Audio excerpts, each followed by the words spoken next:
Assalamualaikum warahmatullahi wabarakatuh. Bismillah, alhamdulillah, wassalatu wassalamu ala rasulillahi sallallahu alaihi wasallam. Allahumma salli wa sallim wa barik ala sayyidina Muhammadin al-fatih lima ughliq wal khatim lima sabaq nasrul haqqi bil haqqi wal hadi ila siratikal mustaqim sallallahu alaihi wa ala alihi washabihi haqqa qadrihi wa miqdaril azim. Rabbi shrah li sadri wa yassir li amri wa hlul 'uqdatam min lisani yafqahu qawli. Para pemirsa, puji syukur kehadirat Allah Subhanahu wa taala senantiasa kita panjatkan atas segala nikmat dan karunia yang Allah berikan kepada kita semua. Nikmat paling besar adalah nikmat iman, nikmat Islam serta nikmat sehat wal afiah. Kemudian salat serta salam semoga senantiasa tercurahkan kepada baginda Rasulullah sallallahu alaihi wasallam sebagai tokoh sejarah paling fenomenal dalam sejarah dunia. Hanya dalam 23 tahun beliau menyebarkan agama Islam, kemudian dari sanalah kemudian terbentuklah sebuah peradaban yang menguasai dunia lebih daripada 7 abad. Makanya Michael Hart dalam bukunya itu 100 tokoh berpengaruh dalam sejarah dunia itu menempatkan Nabi Muhammad SAW sebagai tokoh pertama. Sebagai tokoh pertama, sementara Isa Al-Masih itu menduduki posisi ketiga di bawah Sir Isaac Newton malah. Al-Quran ya, yang terdiri dari 30 juz, 114 surat dan 6.236 ayat, 2/3 kandungan Al-Quran itu adalah sejarah isinya. Jadi mengisahkan umat-umat terdahulu. Mengapa Al-Quran kandungannya lebih banyak sejarah? Ya, sebagaimana Al-Quran nyatakan sendiri bahwasanya di balik kisah orang-orang terdahulu terhadap ada pelajaran bagi orang-orang saat ini. Contoh, kita tahu yang menyebarkan Islam di Nusantara ini adalah Wali Songo. Dari mana kita tahu? Ya karena ada peninggalan sejarahnya, ada makamnya, ya, ada peninggalan arkeologisnya, ada masjidnya, Masjid Agung Demak contohnya, ada peninggalan kebudayaannya, keseniannya dan lain sebagainya. Dari situlah kita tahu bahwa adanya tokoh Wali Songo. Itu yang pertama. Yang kedua, dengan mempelajari sejarah, kita dapat mengetahui di mana kekurangan umat terdahulu agar kita bisa memperbaikinya. Jangan sampai kejadian yang lalu terulang lagi untuk kita yang hidup di masa kini. Sebagai bahan evaluasi bagi kita. Ya ayyuhalladzina amanu taqullaha wal tanzur nafsum ma qaddamat lighad. Wahai orang-orang yang beriman, bertakwalah kepada Allah, bertakwalah kamu semua kepada Allah, wal tanzur nafsum ma qaddamat lighad. Dan hendaklah mereka melihat masa lalunya. Melihat apa yang telah dilakukannya di masa lalu untuk membangun masa depan. Inilah pentingnya kita mempelajari sejarah. Maka satu-satunya cara untuk menghancurkan satu bangsa itu adalah dengan menghancurkan sejarahnya. Ya seperti kita ya 350 tahun dijajah oleh Belanda. Jadi Belanda itu bukan hanya merampok kekayaan alam negeri kita. Nah, jadi perlu kita ketahui itu. Belanda bukan hanya merampok kekayaan alam negeri kita, tetapi juga merampok kekayaan alam intelektual.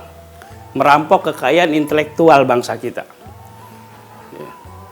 Tujuannya apa?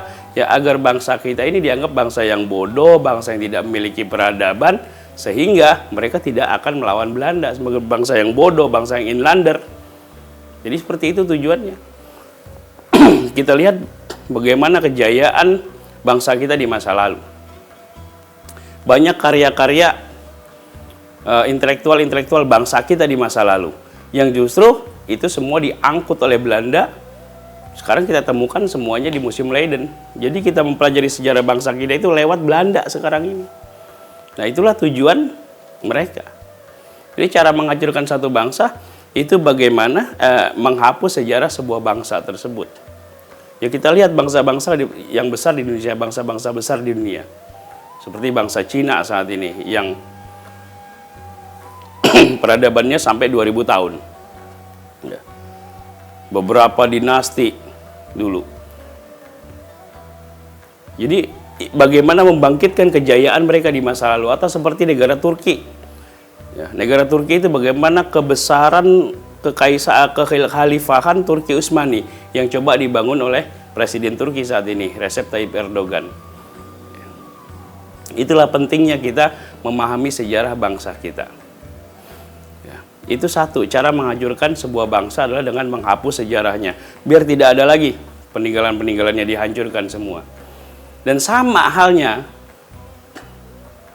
bagaimana caranya menghancurkan sebuah agama? Ya sama, dengan menghancurkan peninggalan-peninggalannya, dengan menghapus sejarahnya. Ya, caranya bagaimana? Ya caranya seperti contoh. Mengatakan bahwa tabaruk, mengambil keberkahan dari benda-benda peninggalan Rasulullah, itu dikatakan sebagai bid'ah, dikatakan sebagai sesat. Kemudian kita tawasul, bertawasul dengan Rasulullah, dengan para sahabatnya, dengan para tabi'in, dengan para aulia. Itu dikatakan sebagai sebagai syirik, sebagai bid'ah, sebagai sesat. Atau ketika kita mengadakan haul, ya, ulang tahun kematian, ya, memperingati kematian para leluhur kita, itu dianggap sesat, dianggap bid'ah. Nah inilah cara menghancurkan sebuah agama seperti itu, agar kita dipisahkan dengan orang-orang besar di masa lalu.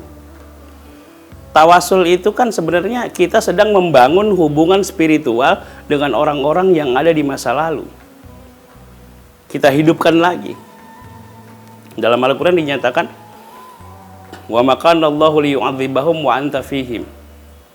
Allah tidak akan mengadab kaumnya Muhammad, wa anta fihim, sementara engkau masih berada di tengah-tengah mereka. Nah sekarang Rasulullah SAW sudah meninggalkan kita 1400 tahun yang lalu. Nah bagaimana caranya menghadirkan Rasulullah SAW di tengah-tengah kita? Ya salah satu caranya adalah dengan bertawasul kepada beliau, menghadirkan Rasulullah SAW ke tengah-tengah kita. Caranya adalah dengan tawasul melalui beliau.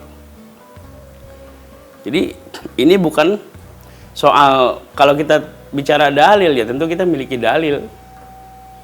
Semuanya punya dalil. Ya.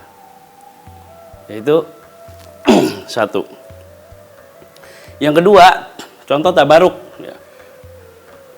Tabaruk itu kan kita mengambil keberkahan dari ya peninggalan, kayak contoh, misalnya kita bertabaruk ziarah ke makam wali ini, ziarah ke makam ulama ini, itu kan kita tabaruk namanya. Ya. Kita mengambil keberkahan dari peninggalan-peninggalan Rasulullah. Ya, coba kita lihat sekarang. Ya, itu semua peninggalan-peninggalan Rasulullah itu ya dihancurkan. Dengan alasan apa? Dengan alasan supaya terhindar dari kesyirikan. Tidak ada orang yang menyembah kuburnya Rasulullah Shallallahu Alaihi Wasallam. Ya. Jadi ini cara Yahudi. Ini cara Yahudi untuk menghancurkan agama Islam. Itu caranya seperti itu. Dengan cara ia menyesatkan, membid'ahkan, mensyirikkan amalan-amalan ahlus sunnah wal jamaah. Para pemirsa yang dirahmati Allah Subhanahu wa ta'ala, jadi betapa pentingnya sejarah bagi kita, betapa sangat penting sejarah bagi kita. Ajarkan anak-anak kita untuk mengenal nabinya. Kata Rasulullah SAW, adibu auladakum an thalathin. Ajarkan anak-anakmu 3 hal. Pertama, hubba nabiikum. Ajarkan mereka mencintai nabinya. Nah sekarang bagaimana anak-anak kita mau mencintai nabinya kalau mereka tidak mengenal sejarah nabinya?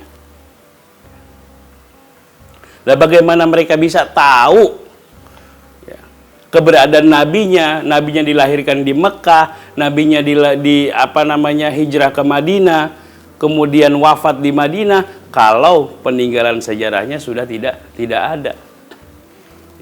Ya kita tahu adanya Wali Songo yang menyebarkan Islam di bumi Nusantara ini ya karena ada peninggalannya. Makanya saya bersyukur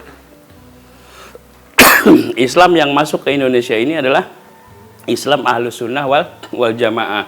Islam yang sama sekali tidak menghapus kebudayaan yang ada, akan tetapi memadukan antara ajaran Islam dan kebudayaan yang sudah ada. Inilah yang disebut dengan Islam Nusantara. Banyak orang yang salah paham. Oh, Islam Nusantara itu adalah ajaran baru. Islam itu satu. Ini orang nggak paham.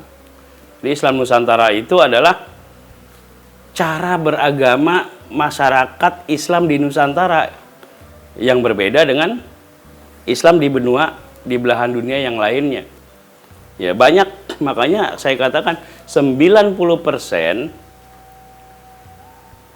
keberagaman masyarakat Indonesia ini itu terbentuk dari budaya. Saya contohkan saja, misalnya kayak baju ini, baju yang saya pakai ini, baju koko. Ya, ini kan berasal dari kebudayaan Cina. Kopiah berasal dari kebudayaan Melayu. Sarung berasal dari kebudayaan India. Jadi 90% ya banyak tradisi yang lain lah. Seperti tradisi mau masuk Ramadan.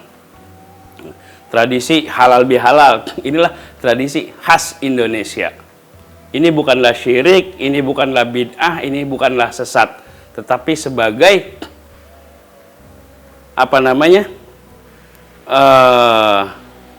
penghargaan agama ini atau agama Islam akomodatif terhadap kebudayaan setempat selama kebudayaan tersebut tidak bertentangan dengan ajaran Islam. Demikian, kurang lebihnya mohon maaf. Wallahul muwaffiq ila aqwamit thoriq. Assalamualaikum warahmatullahi wabarakatuh.